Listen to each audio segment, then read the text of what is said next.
नमस्कार, बुलेटिन में आप सभी का स्वागत है। मैं हूं आपके साथ सृष्टि शुक्ला। खबरों से पहले नजर डालते हैं इस वक्त की सुर्खियों में। रुद्रप्रयाग में सीएम ने मां काली के मंदिर में टेका मत्था। मां काली से देश की सुख समृद्धि की कामना की। काली गंगा एक जल विद्युत परियोजना का किया लोकार्पण। हरिद्वार में शहनवाज हुसैन बोले, लाशियों पर राजनीति करना चाहती है कांग्रेस। दिल्ली में ट्रैक्टरों को नहीं बनने देंगे टैंक। शहरी विकास मंत्री मदन कौशिक बोले, जल्द ही उत्तराखंड में सुनियोजित विकास का खाका होगा तैयार। अब नहीं होंगे डिप्टी मेयर पद के लिए चुनाव।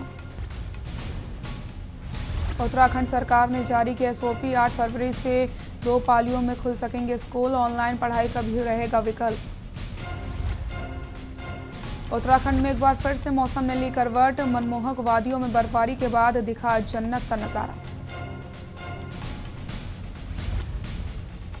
बर्फ से ढकी मसूरी, धनौल्टी और औली की खूबसूरत वादियां। स्थानीय लोगों में दिखी खुशी की लहर। आप देख रहे हैं के न्यूज, खबरों का सारथी। उत्तराखंड में मौसम ने एक बार फिर से करवट बदली है। कहीं धूप खिली तो कहीं काले घने बादल छाए रहे, जिससे बारिश के भी आसार जताए जा रहे थे। कहीं ऊंचाई वाले इलाकों में बर्फबारी से ठंड में इजाफा हुआ। राजधानी देहरादून समेत कई क्षेत्रों में सुबह हल्की बारिश हुई। रिपोर्ट देखिए। उत्तराखंड में फिर मौसम ने ली करवट। कई इलाकों में बर्फबारी से बढ़ी ठंड। बर्फबारी से चमक रही वादियां। धनौल्टी में बर्फबारी से मौसम सुहावना। पहाड़ों की रानी मसूरी में बर्फबारी। मसूरी धनौल्टी में पड़ रही बर्फ की फुहारें।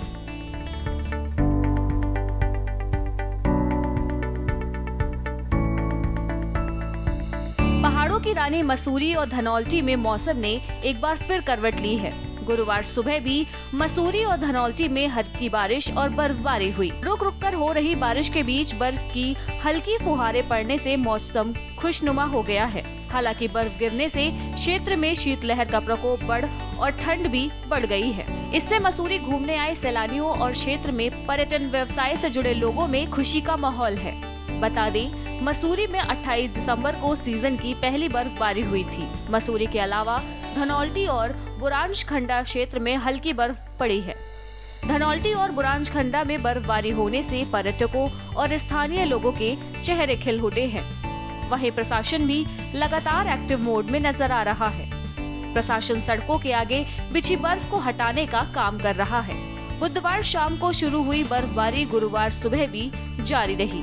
बद्रीनाथ, केदारनाथ, गंगोत्री, यमुनोत्री समेत हेमकुंड साहिब भी बर्फ से ढक गए हैं। यमुना घाटी के ऊंचाई वाले इलाकों ने फिर बर्फ की सफेद चादर ओढ़ ली है। पिछले क्षेत्रों में रुक रुक कर बारिश का सिलसिला शुरू होने से तापमान में गिरावट के साथ ही ठिठुरन वाली सर्दी महसूस की जा रही है। उधर केदारनाथ धाम समेत द्वितीय केदार, मदमहेश्वर, तृतीय केदार, तुंगनाथ और चंद्रशिला में हल्की बर्फबारी हुई। मसूरी से के न्यूज के लिए लेखवार की रिपोर्ट।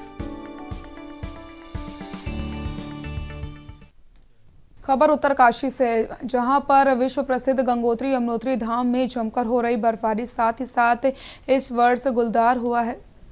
गुलाबी कांटा, आपको बताते चलें, केदार कांटा बर्फ की चादर से ढक चुका है। इस वर्ष पहाड़ी क्षेत्रों में मौसम का मिजाज बदला हुआ दिखाई दे रहा है। खबरों में बात करते हैं विश्व प्रसिद्ध के गंगोत्री यमुनोत्री धाम में बर्फबारी होना प्रारंभ हो चुका है और सैलानियों के चेहरे खिल उठे हैं। बर्फ आप देख सकते हैं किस तरीके से यहाँ पर पड़ रही है और लोगों में खुशी का माहौल देखने को मिल रहा है। जो भी लोग यहाँ पर घूमने आ रहे हैं वो काफ़ी खुश नज़र आ रहे हैं, बर्फ में मस्ती करते नज़र आ रहे हैं। आओ तो जोश, आओ तो जोश।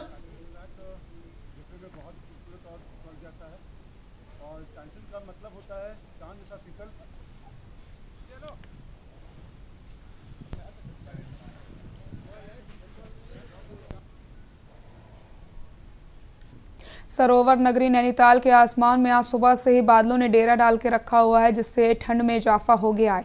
ठंड से बचने के लिए नैनीताल पहुंचे पर्यटक गर्म कपड़े की खरीदारी करते हुए नजर आए। नैनीताल आए पर्यटक ठंड के बाद अब बर्फबारी का इंतजार कर रहे हैं। वहीं मौसम विभाग ने पूर्वानुमान के अनुसार ऊंचाई वाले क्षेत्रों में बर्फबारी की संभावना को देखते हुए पर्यटक नैनीताल का रुख करने लगे हैं। आपको बताते चलें, जहां एक तरफ नैनीताल पहुंचे पर्यटक ठंडे मौसम का मजा ले रहे हैं, तो वहीं दूसरी तरफ बढ़ती ठंड से बचने के लिए स्थानीय लोगों को आग का सहारा लेना पड़ रहा है। ज़मीन आसमान का फ़र्क है। मान लीजिए वहाँ पे एकदम गर्मी पड़ती है और यहाँ पे उतनी ठंड। सरप्राइज़ था मेरे लिए और ये सरप्राइज़ विजिट ही था मेरा, बट बहुत अच्छा लग रहा है। बहुत ठंडी है और ये व्यू बहुत अच्छा है। सूबा के मुख्यमंत्री त्रिवेंद्र सिंह रावत आज रुद्रप्रयाग जिले के दौरे पर रहे, जहां सीएम रावत कोटमा स्थित हेलीपैड में पहुंचने के बाद काली मठ पहुंचे, जहां उन्होंने सिद्धपीठ मां काली मठ मंदिर में आधे घंटे तक पूजा अर्चना की। उन्होंने मां काली से देश की सुख समृद्धि की कामना करी। इसके बाद सीएम रावत ने काली गंगा एक जल विद्युत परियोजना का लोकार्पण किया और फिर कोटमा पहुंचे। यहां से वे हेलीकॉप्टर के जरिए अगस्त मुनि आए और रिलायंस के आउटलेट का उद्घाटन के साथ ही विभिन्न विकास परक योजनाओं का लोकार्पण और शिलान्यास भी किया। इस अवसर पर सीएम रावत ने कहा कि वर्ष 2013 की आपदा के बाद उत्तराखंड में बहुत बड़ा नुकसान हुआ है। आपदा के बाद केदार घाटी फिर से उभर रही है। काली गंगा जल विद्युत परियोजनाओं से स्थानीय लोगों को रोजगार मिलेगा। क्षेत्र की जो समस्याएं होंगी उन्हें दूर किया जाएगा। सीएम रावत ने कहा कि हमारी सरकार 4 धामों का विकास कर रही है, जिसका फल आने वाले 100 साल तक लोगों को मिलेगा।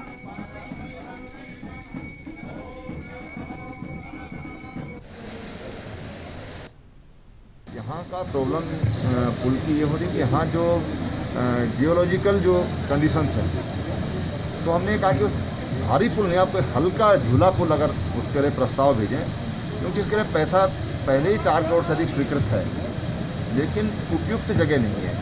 जब यहाँ पर जो लैंड है वो एकदम सराउंडिंग है और उसके लिए जो बेस चाहिए वो यहाँ पर नहीं मिल पा रहा है। जैसा मुझे बताया 2013 की आपदा के बाद हमारे बहुत बड़ा नुकसान उत्तराखंड में हुआ था, जैसे सब लोगों को जानकारी है। लेकिन UJVNL ने अपने बेहतर कुशलता से इस प्रोजेक्ट को आज फिर खड़ा कर दिया है और जिससे हमारी 4 मेगावाट बिजली जनरेट हो रही है। जहाँ इससे हमको ग्रीन एनर्जी मिलेगी, वहीं कुछ लोगों को इससे रोज़गार भी मिलेगा। हमारे सरकारी निगम UJVN ने आज अपनी सामर्थ्य और अपनी क्षमता का पूरा प्रदर्शन करते हुए ये जो हमारा पहला जो हमारी लघु जल विद्युत परियोजना जो 13 में वॉश आउट हो गई थी, इसको पुनर्स्थापित कर दिया और बल्कि आज तक के अनऑफिशियली इन्होंने 4 करोड़ रुपया कमा भी लिया है। और इसमें सीरीज़ में काली गंगा फेज़ 2 होना है और मधमेश्वर गंगा में भी उत्पादन होना है। तो मुझे ये आशा है कि आने वाले समय में ये हमारी कालीमठ और मधमेश्वर घाटी शक्ति का एक केंद्र होगा। विद्युत उत्पादन हम चूँकि राजकीय उपक्रम है, तो हम राजकीय उपक्रम UPCL को ही ये विद्युत का विक्रय कर रहे हैं और ये सारी विद्युत UPCL में जा रही है। और UPCL के माध्यम से जो आसपास के गांव हैं, जैसे कि कोटमा और चौमासी, इन सब गाँव में जो विद्युत का जो फ्लक्चुएशन हो जाता था, वोल्टेज में जो फ्लक्चुएशन हो जाता है, वो भी अब कम हो जाएंगे। खबर हरिद्वार से है, जहां पर बिहार के MLC और भाजपा प्रवक्ता शाहनवाज हुसैन ने आयोजित प्रेस वार्ता में केंद्र सरकार की उपलब्धियां गिनवाई हैं। साथ ही साथ कांग्रेस पर जमकर हमला बोला है। कांग्रेस पर हमला बोलते हुए शाहनवाज हुसैन ने बोला कि कांग्रेस पार्टी लाशों पर राजनीति करती है। वहीं हरिद्वार में होने वाले महाकुंभ मेले में बजट के सवाल पर उन्होंने कहा कि कुंभ के लिए खजाना खुला हुआ है। इस बार हरिद्वार में भव्य और दिव्य कुंभ का आयोजन होगा। साथ ही साथ सभी कार्य तेजी से किए जा रहे हैं। कुंभ मेले के आयोजन में किसी भी तरह की धन की कमी नहीं होने दी जाएगी। वही पार्टी है जिसने मुल्तई में 98 में दिग्विजय सिंह जब हुकूमत में थे तो 28 किसानों के छाती पर गोली मार दी थी। एक कांग्रेसी मुल्तई बैतूल जिले में है मध्य प्रदेश में तब नहीं गया था। कांग्रेस पार्टी दिल्ली पुलिस का कवर है। कई लोगों को किसान के बेटे हैं जिनकी कॉलर बोन टूट गई, जिनकी रीढ़ की हड्डी टूट गई, जो आज मौत और जिंदगी से संघर्ष कर रहे हैं, उनको पूछने नहीं जा रही। उत्तराखंड में विधानसभा चुनाव नज़दीक है। ऐसे में तमाम राजनीतिक पार्टियां सक्रिय हो चली, लेकिन कांग्रेस की अगर बात की जाए तो कांग्रेस के अंदर अभी तक अंदरूनी कलेश शांत नहीं हो पाई है। जहां कई दिनों से मुख्यमंत्री चेहरे को लेकर के हरीश रावत और नेता प्रतिपक्ष इंदिरा देश के बीच तनातनी चल रही, तो वहीं अब हरीश रावत ने 2022 में विधानसभा चुनाव न लड़ने का बड़ा ऐलान कर दिया। हरीश रावत ने मंशा तो साफ कर दी है कि हालांकि हरीश रावत ने यह भी कहा कि पार्टी आलाकमान आगे जो भी निर्देश देंगे उसे मानने के लिए मैं तैयार हूं। उन्होंने कहा कि वह चुनाव के लिए चेहरा इसलिए घोषित करवाने की बात कर रहे हैं ताकि भाजपा को पीएम नरेंद्र मोदी को हाशिए में डाल दे और लोकल फॉर वोकल के लिए मजबूत होना पड़े।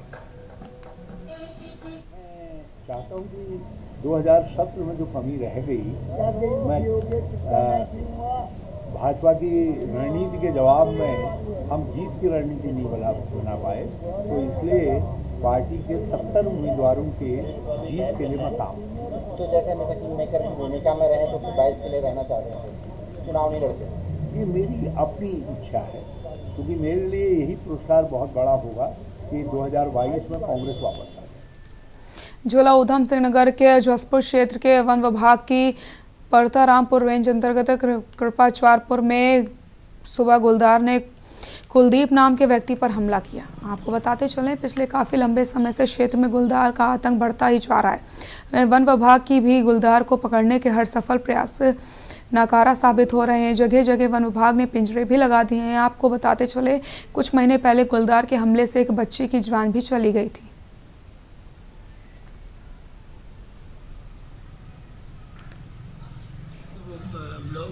गाँव में एक कुलवंत सिंह नाम की व्यक्ति है, वो कुत्ते को घुमा रहे थे तो अचानक गुलदार आया। कुत्ते को छुड़ाने के चक्कर में उनके पैरों में मोच आ गई है। हल्का एक हाथ दांत भी लगा हुआ है, जिसका मेडिसिन में करा दिया है। और बाकी जितने संसाधन हैं हम लोग घूम रहे हैं, स्टाफ घूम रहा हमारा। विकासखंड वेरीनाग के नागिला गांव में देर रात को गोदावरी देवी के 8 कमरों के मकान में अचानक आग लगने से 1 दर्जन मवेशियों की जलकर मौत हो गई।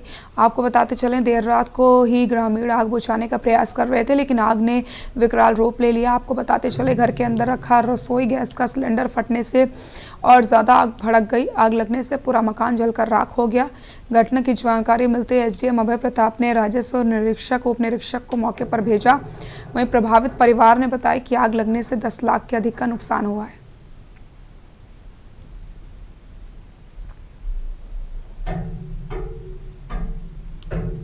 यहाँ पे रात 3 बजे सूचना मिली कि किसी घर मकान में आग लगी है, तो हमारे राजस्व टीम में राजस्व उप निरीक्षक और राजस्व निरीक्षक मौके पर तत्काल रवाना हुए।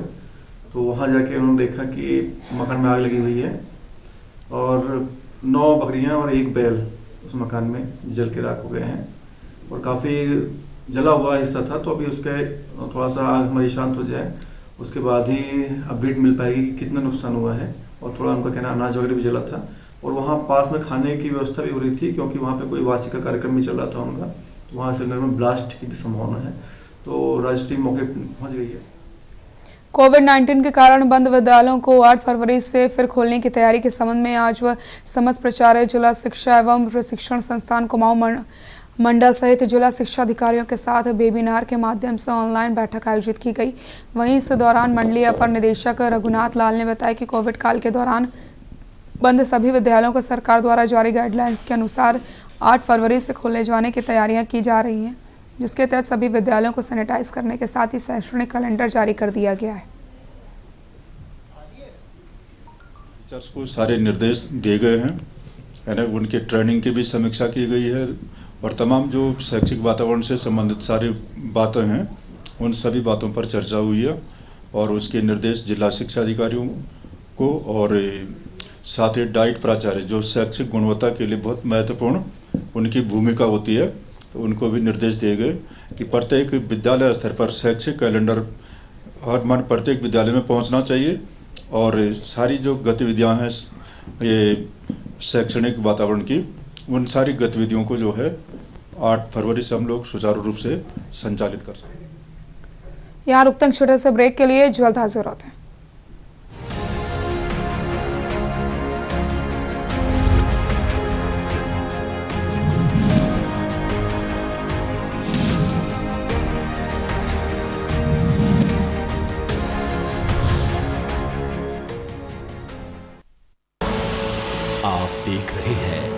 की न्यूज, खबरों का सारथी। उद्योगों के पहिए घूमे, रोजगार की राह खुली है, बिना घूस सरकारी भर्ती चर्चा गूंजे गली गली है। अमन चैन फिर वापस लौटा, यूपी में अपराध घटा है, अपराधी यूपी से भागे, अब दहशत का बंद कटा है। अब यूपी की बात ही अलग है, अब यूपी की बात ही अलग है।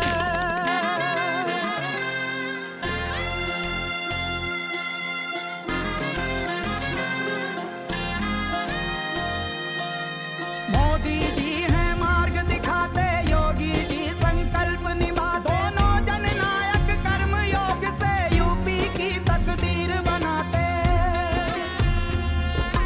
सबको स्वास्थ्य, सबको शिक्षा, सभी नागरिक हों खुशहाल, अथक प्रयासों का प्रतिफल है सुधर रहा यूपी का हाल।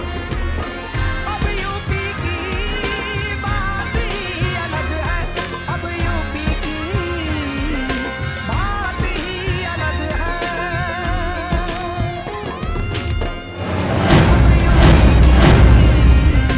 बात ही अलग है।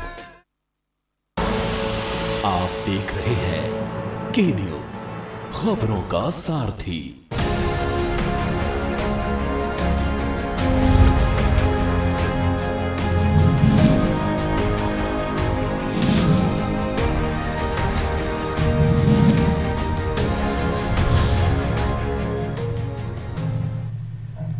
ब्रेक के बाद एक बार फिर से आप सभी का स्वागत है। दिल्ली बॉर्डर पर लंबे समय से चल रहे किसान आंदोलन को लेकर के जगह जगह किसान अलग अलग तरीके से आंदोलन कर रहे हैं। वहीं उधम सिंह नगर जिले के खटियमा क्षेत्र में कृषि मंडी में किसानों का नेतृत्व कर रहे किसान जनप्रतिनिधियों ने एक बैठक का आयोजन किया, जिसमें उन्होंने किसानों के हित में लगातार हो रही वार्ता पर चर्चा करके शीर्ष किसान नेताओं के निर्देश अनुसार 6 फरवरी को भारत चक्का जाम को लेकर खटियमा क्षेत्र में भी चक्का जाम आंदोलन करके सहभागिता करने का निर्णय लिया है। नेतृत्व कर रहे किसान नेता प्रकाश तिवारी ने बताया कि 6 फरवरी को टोल प्लाजा पर सरकार को चेतावनी देते हुए चक्का जाम किया जाएगा।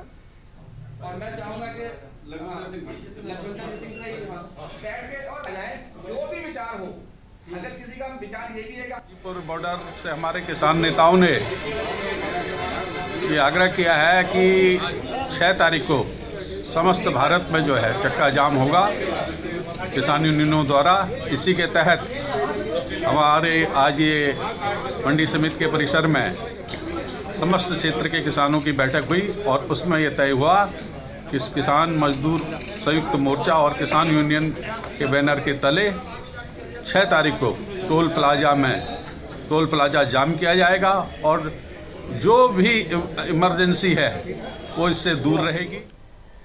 2022 का विधानसभा चुनाव नजदीक आते ही विधायक भाजपा के मंत्री अपने अपने विधानसभा क्षेत्र में राज्य व केंद्र सरकार के कार्यों को वर्णन करना शुरू कर दिया है।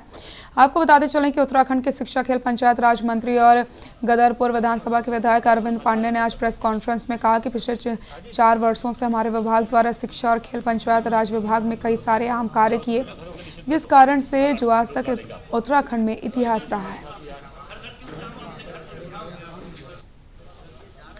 सबसे बड़ी बात, जो विद्यालय शिक्षा को लोगों ने व्यवसाय का बहुत बड़ा अड्डा माना हुआ था, तो शिक्षा विभाग की जो छवि है शिक्षा का अनुरूप होनी चाहिए, उस विश्वास को कायम करने के लिए ट्रांसफर, पोस्टिंग, अटैचमेंट, रुपया पैसा, इस प्रकार की जो परसेप्शन बना हुआ था विभाग का, उसको समाप्त करने की कोशिश की और शिक्षा विभाग वास्तव में शिक्षा का मंदिर है। हम लोगों ने ट्रांसफर एक्ट करके प्रत्येक शिक्षक के हित में हमने काम किया और बच्चों के लिए सबसे बड़ा काम कि हमने पाठ्यक्रम को एक करने की कोशिश की है, जिस पाठ्यक्रम से बच्चे IAS PCS बनते हैं। ऊधम सिंह नगर के जसपुर में 3 महीने पहले 3 तलाक का मामला सामने आया, जहां दहेज की मांग पूरी न होने पर पति ने पत्नी को 3 तलाक दे करके घर से बाहर निकाल दिया। जनपद के जसपुर में 9 दिसंबर 2020 में एक मुकदमा लिखा गया था, जहां पीड़ित मुमताज ने कोतवाली में 3 तलाक की तहरीर देकर मुकदमा लिखवाया। अब 3 महीने के बाद कोतवाली जसपुर पुलिस ने कार्रवाई करते हुए आरोपी को गिरफ्तार कर लिया।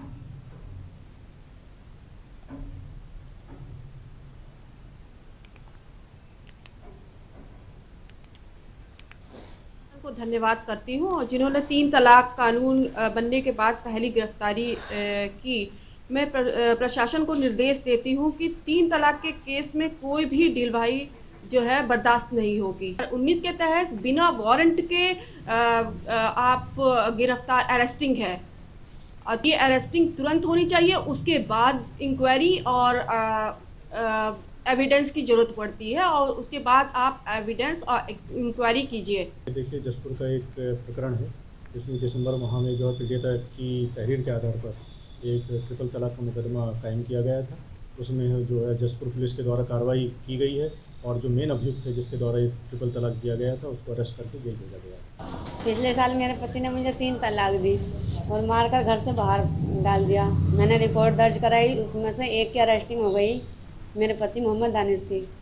मैं चाहती हूँ बाकी और आदमियों की गिरफ्तारी हो जानी चाहिए। 9वीं के छात्र के ने फांसी लगाने से इलाके में सनसनी फैल गई। शहर में फांसी लगाने की दूसरी घटना सामने आई है। नाबालिग पोस्ट ऑफिस के समीप रहने वाला बताया जा रहा है। देर रात जब मृतक के परिजन जब उसके कमरे में पहुंचे तो उन्होंने देखा कि नाबालिग ने फांसी लगा रखी है। परिजनों ने छात्र को फांसी के फंदे से उतार करके आनन फानन में जिला चिकित्सा BD पांडे लेकर पहुंचे, जहां डॉक्टरों ने उसे मृत घोषित कर दिया। माना जा रहा है कि 17 साल के इस छात्र ने डिप्रेशन में चलते आत्महत्या की है। छात्र अपने माता पिता का इकलौता बेटा था। Head of post office compound में कुलदीप पुत्र गुरदास उम्र 70 वर्ष लगभग ने फांसी लगाकर आत्महत्या कर ली है, तथा उसके परिजनों द्वारा बताया गया कि उसे अस्पताल लेके गए तो चिकित्सकों द्वारा ब्रॉड डेड घोषित कर दिया गया, और उसको शव को मोर्चरी में रखवाया गया है, और कल प्रातः पोस्टमार्टम की कार्रवाई की जाएगी। डोईवाला में प्रदेश कार्यालय मंत्री विजय शर्मा के नेतृत्व में जर्नलिस्ट यूनियन ऑफ उत्तराखंड की एक बैठक का आयोजन हुआ, जिसमें नए पत्रकार भी शामिल हुए। इस अवसर पर डोईवाला इकाई की कार्यकारिणी का गठन करने के साथ सभी पत्रकारों की बीमा कराने और सदस्यता फॉर्म भरने से जैसे बिंदुओं पर चर्चा की गई। साथ ही साथ निर्णय लिया गया कि अगली बैठक 8 फरवरी को डोईवाला प्रेस भवन में आयोजित होगी, जिसमें नई कार्यकारिणी के गठन के साथ पत्रकारों की समस्या पर भी चर्चा की जाएगी। तो हम सभी का धन्यवाद देना चाहेंगे अपनी प्रदेश कार्यकारिणी का, खासकर विजय शर्मा जी का, जो कि प्रदेश कार्यकारिणी में सदस्य भी हैं, आप पदाधिकारी भी हैं। और साथ ही क्योंकि डोईवाला में एक पत्रकार है हमारे उत्तम सिंह पंवार जी, उनकी दुकान में पहले सेंधमारी हुई, उसके बाद चोरी घटना हुई। हालांकि पुलिस ने हमें आश्वासन दिया है कि इस चोरी का खुलासा बहुत जल्दी कर दिया जाएगा, लेकिन फिर भी आज हम लोग जा रहे हैं कोतवाली में, कोतवाल साहब से मुलाकात करेंगे और इस तरह की घटनाओं पर रोक लगें, ये हमारी अपील रहेगी। खबर उत्तरकाशी से, जहां पर विधानसभा चुनावों की तैयारी के लिए कांग्रेस पार्टी ने अभी से कमर कस ली है। कांग्रेस पार्टी के विधानसभा प्रभारी मनोज राणा यमुना घाटी के दौरे पर रहे, जहां उन्होंने कांग्रेस पार्टी के कार्यकर्ताओं के साथ बैठक करी, जिसमें प्रदेश कांग्रेस पार्टी के ओबीसी मोर्चा के प्रदेश अध्यक्ष संजय डोभाल ने अपना जन समर्थन के साथ कार्यकर्ताओं के साथ आने वाले विधानसभा चुनाव के लिए रणनीति तैयार की है।